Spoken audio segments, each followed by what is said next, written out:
Welcome, dear listener.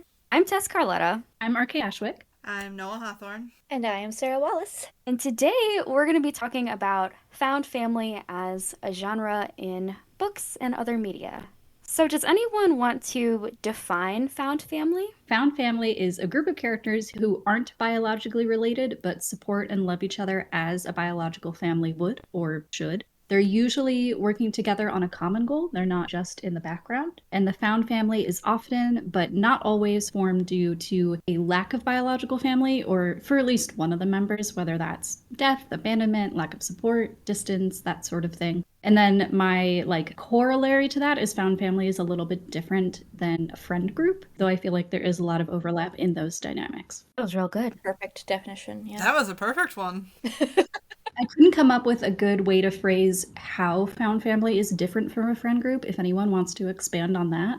I'm not sure about this 100%, but possibly it could just be the level of the bond. Like with some friends, you have a friend group in different periods of your life, like in high school and in college, and you have different friend groups and they change and they morph. And you may not be with that friend group forever, and they're very important to you in that period. But then as you grow, you might move on to different people and move apart and not be as involved in each other's lives, as where I think a found family, no matter what the distance is or the circumstances or the way that life changes you, that bond remains in place, that you continually make that choice to have that person be your family. I agree. And I think kind of similarly, the whole expression, the blood of the covenant is thicker than the water of the womb, which most people misquote as blood is thicker than water.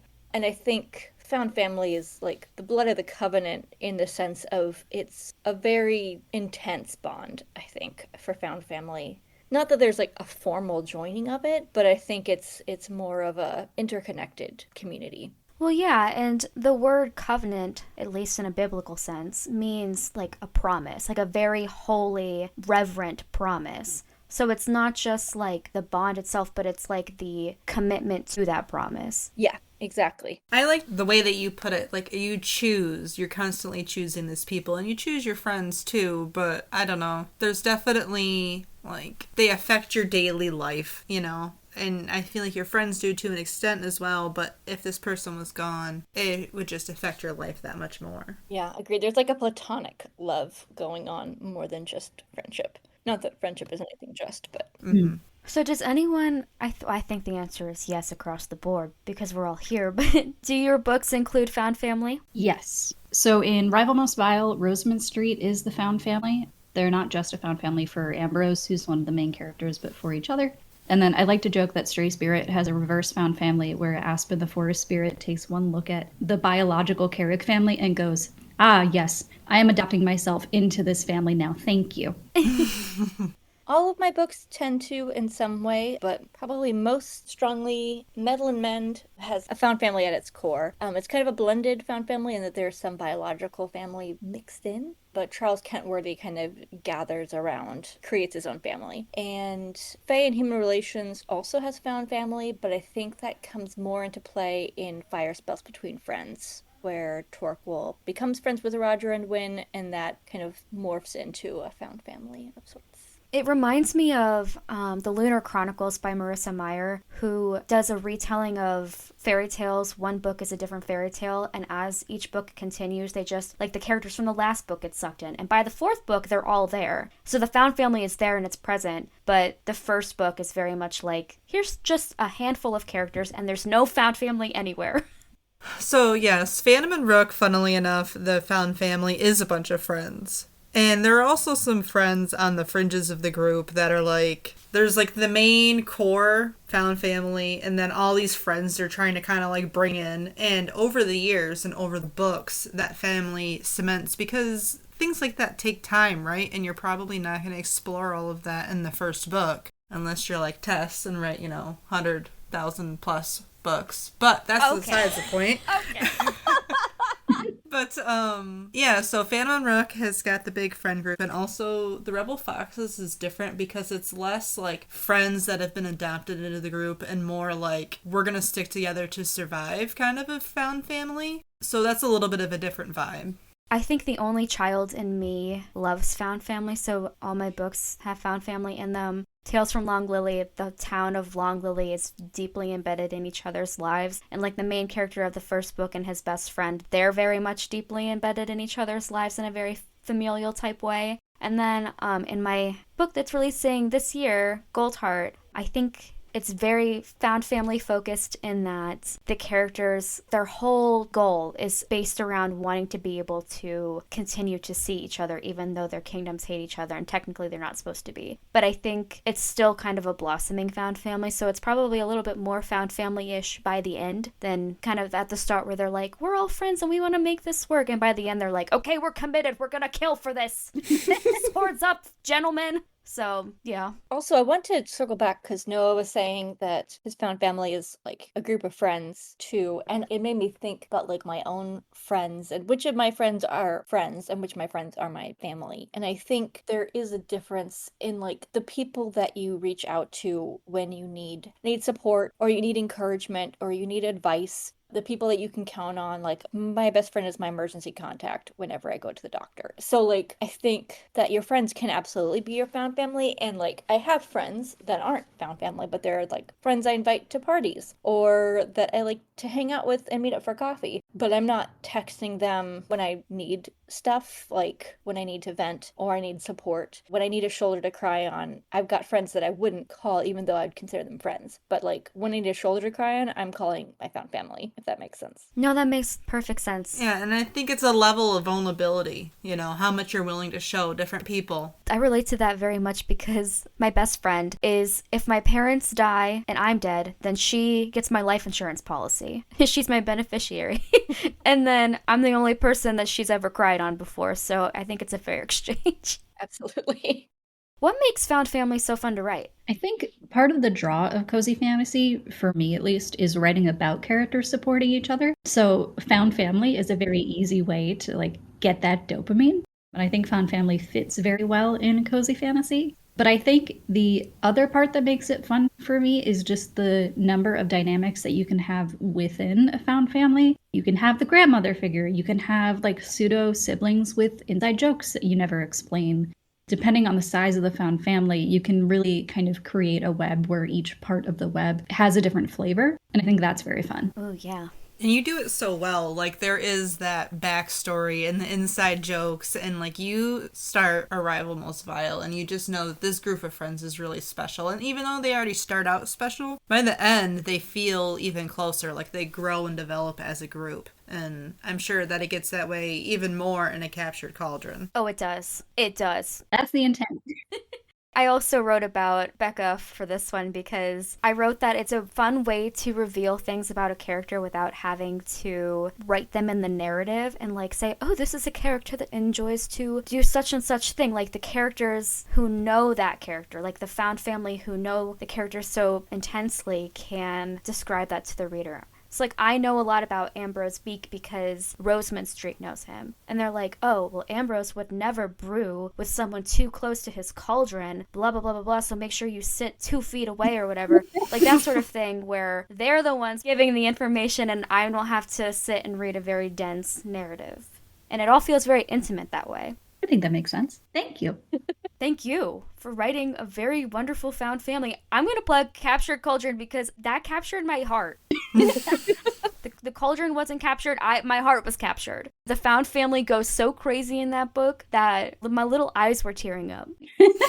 That's also part of the fun is like not when you just establish the found family, but when you really you get to make the found family go feral in defense of someone. That's just great because they all have different ways of doing it and it's all satisfying. Exactly. Yeah. What's fun to write for me is I really love dialogue, and found family banter is particularly fun to write because you get to capture a certain level of emotional intimacy that you don't necessarily get. Like you get with like couples, but it's like without any romantic underpinnings. It's just like love. I don't know. So I really love the emotional intimacy, I guess, of found family and being able to have, like Becca said, like different dynamics and different like relationships within a found family unit. And I especially love writing that with dialogue. I think you're very good at that too. Not to be like, all my friends are very talented and you should read their books, but like, you are talented and you do that well in your books. And you were like, I like dialogue, and that's very clear through the very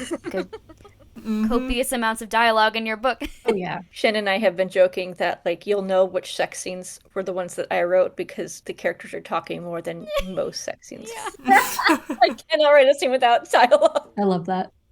Some couples are chatty. Everyone's different. That's right.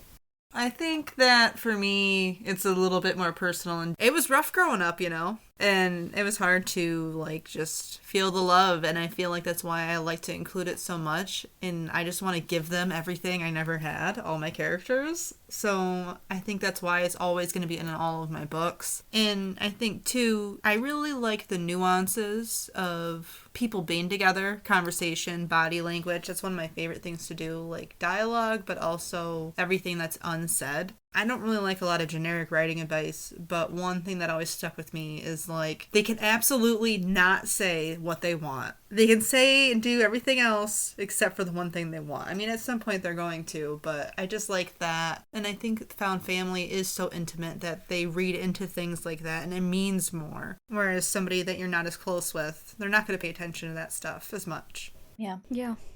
Why do you think we write this trope more commonly in our queer stories? I think it's kind of related to what Noah was saying. Like, community has always been an important part of survival for queer people, and found family is one type of supportive community. And I think a lot of queer people don't necessarily get that level of support they need from their biological family, and so they seek it elsewhere and form found families in real life, and then also seek solace in found families in fiction. It's a very, like, hopeful trope. I think queer writers and readers gravitate towards that, particularly now. 100%. I'll give like a very brief anecdote. One of the first people I came out to was one of my best friends who had come out to me as ace, and I was so nervous about coming out to her as bi because I was so worried she would like tell me that I was just doing it to copy her or something like that. Youngest child syndrome. And when I did come out to her, she was like, "Oh, great! I have so many books I can recommend to you." And I admitted to her that I was like terrified of coming out to her because I was so worried she would be judgmental and would think I was just trying to be like her or trying to be cool or fit in or whatever. And she was like, "No, like attracts like." So we're probably friends because we're both queer, even though we didn't recognize that. And I think that's one of the reasons queer stories have such a good found family focus oftentimes, is because like attracts like, we need each other, and so we gravitate towards each other so often without even realizing it. And I think it's a beautiful thing. It is.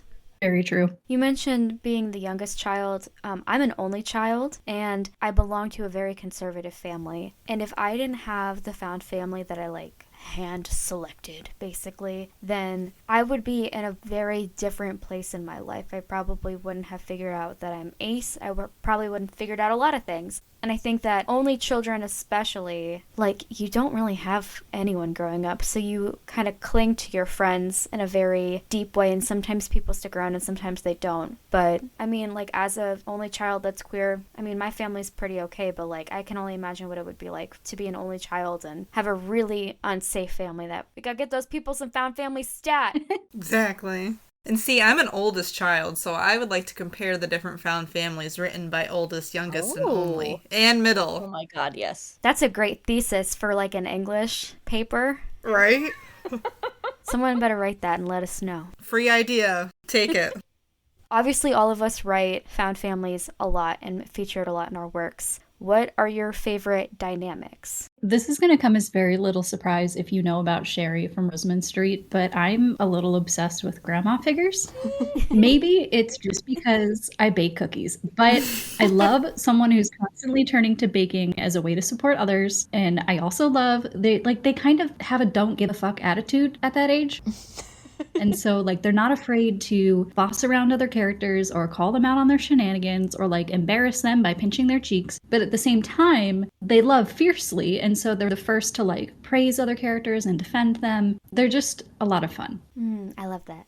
I really like when unlikely people find each other. One example of this is in a D&D campaign that Carolina Cruz is running. We play in person, and I play an automaton named Ruthie, and there's another automaton in our group called the Grave Crusher.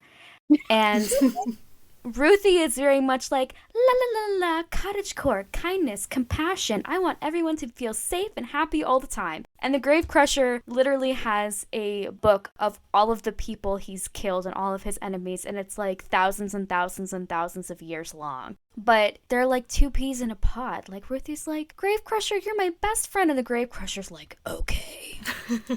And we've only played a few sessions, but even now I can see how they're gonna become little found family besties. I love that. I'm obsessed with that. What is your class? So she's a druid because the guy who created her wants her to be a druid, but she likes to sing. Fantastic. So you're like a Disney princess, but also a robot.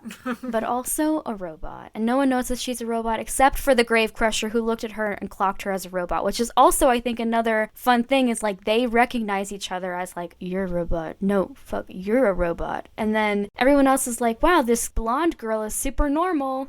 Not at all unhuman-like. What an analogy for being queer. There's layers. Sometimes you just walk right into it. Yeah.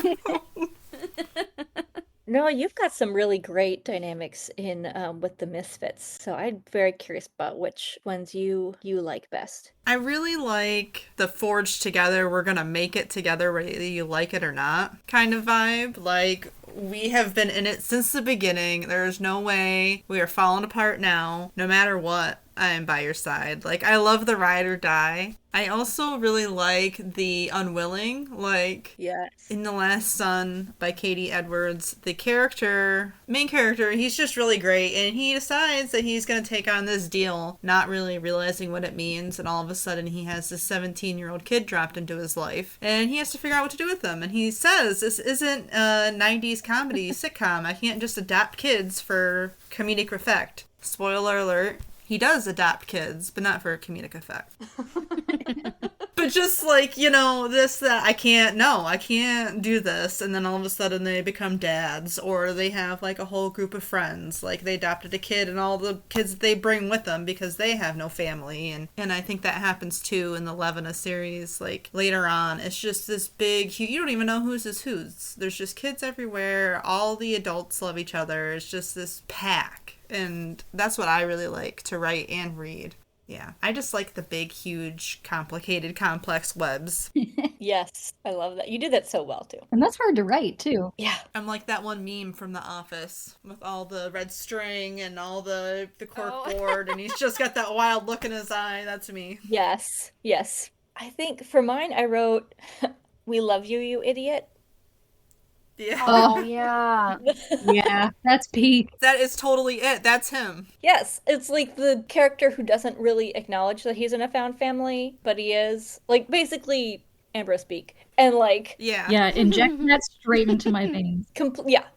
like, Ambrose is a very good example of "we love you, you idiot," where it's like, he thinks that he's, like, a lone wolf.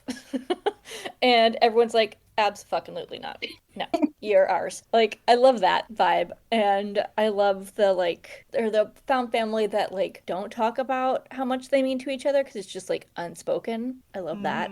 And, like, I love, like, unapologetically tender friendships in found families. Like, give me all the tenderness. Once again, if you want this, you must read A Captured Cauldron.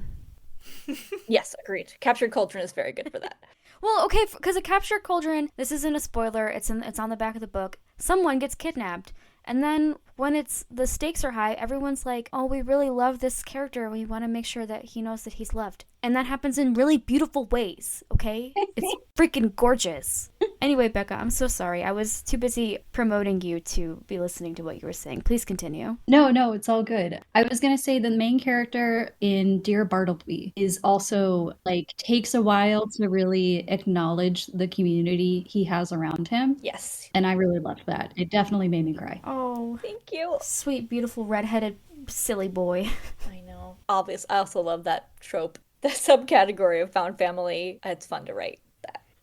So we've talked a lot about each other's found families. So do we have any other examples of found families that are our favorite? Yeah, I've got two where I think the found family was particularly, like, strong and effective. One is, I think both of these a lot of people have heard of, but The Long Way to a Small Angry Planet by Becky Chambers is a cozy sci-fi that, like, triple downs on found family in a spaceship. She takes a lot of time to focus on each character, their personality, their backstory, the issues that mean the most to them. It's like a very rich character-focused book. And then my other recommendation is Very Secret Society of Irregular Witches by Sehu Mandana.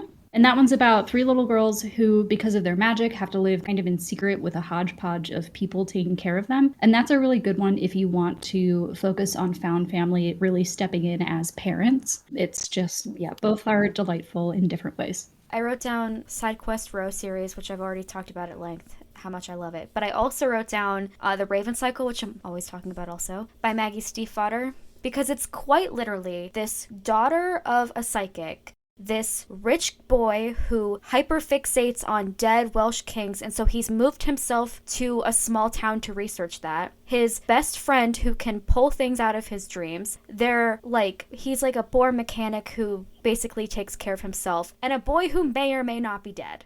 What? And the five of them all together have this, listen, just go with it. They have this like very insane bond where they just love each other so much in a very strange way. And I wrote down a quote that's my favorite quote from the whole series. The main character's name is Blue, and the narrative says, in that moment when they're all together, Blue was a little in love with all of them. Their magic, their quest, their awfulness and strangeness, her Raven boys. And every time I read that, I'm like, wow, I'm just gotta tear my heart out of my chest and send it directly to Maggie Stiefvater in a package. She deserves it. So if you want like chaotic, dark academia, found family vibes that are less cozy and slightly more unhinged, Dead Welsh Kings and Raven Boys are where it's at. That's awesome. Love it.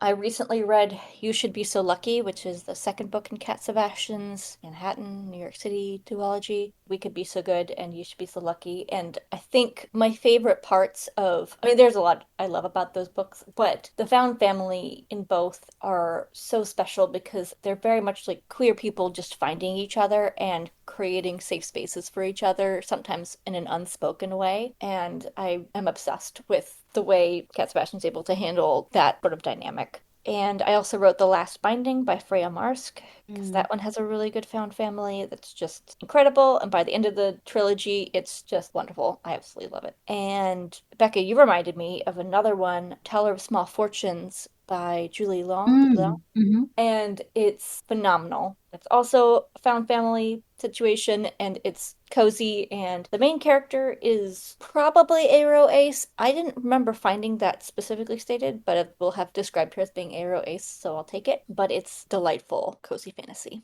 So, my found family, I have some cozy and non-cozy, mostly non-cozy recommendations. One I recently read was The Bright Sword by Lev Grossman, and it's all like knights, but they're all old knights of the Round Table. King Arthur's dead. What? And it's a young boy, like, he has nobody, and he wanted to be a knight of the Round Table, and now there's not a Round Table anymore, but there's still all these knights, and they do end up going on a quest, and I really love the journey that he goes on, and the purpose that all these men and women and trans men find to be happy and find their new purpose in life together. A kind of messed up found family that I enjoyed was Summer Sons by Lee Mandello. Which, by the way...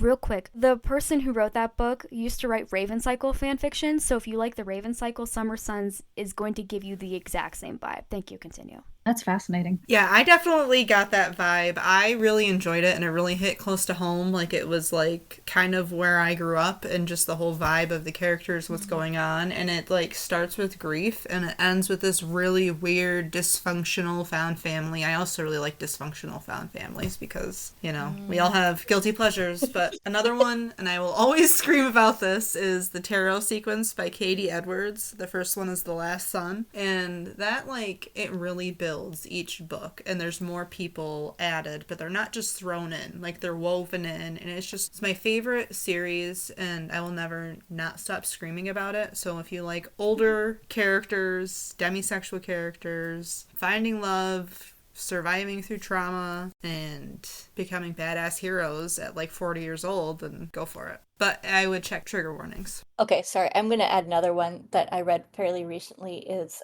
Nettle and Bone by T. Kingfisher. It made me think of it because, Noah, you were mentioning older characters, and they're not main characters, but in the found family in that one is just this, like, motley little crew of, like, a princess who is on a mission to kill her sister's husband because he's been abusing her sister, and he's a king. And so she's on a mission to kill this prince, this king, and she winds up teaming with this like witch who communes with the dead. And she's like this old woman who like has chickens and lives by a cemetery. And it's like, well, all right, I guess I have to go with you. And the princess is like, Yeah. what? So then like they just like gather this like small collection of people to go kill this prince, and it's delightful because it's just this very unexpected group of people to end up together, and it's fantastic. I love that. I love when like the most weirdest people come together and they work. They fit. They fit. The way I keep selling that book is telling people that there's a demon-possessed chicken in it, and people are like, what? Oh my god. Yeah. And like when the princess meets the witch is like, watch out for that one. It's got a demon in it. And it's possessed by a demon, and she's like, okay. And then later in the book, she sees like sort of sees that the demon. She's like, oh my god, the chicken really has a demon in it. And which is like, I know, I told you. I think like on a surface level, like I'm looking at my bookshelves right now in the mirror and I'm like, like Heartstopper has a good found family. That one is like very much like a queer people coming together because they're queer and they've got tough situations going on. Have situations. Yeah, I guess actually I'm also going to throw in S.O. Callahan's Fella Enchanted Duology because that one also has some fantastic found family in it. Are we really going to do the Spider-Man meme right now? And I'll Yes. start pointing at each other?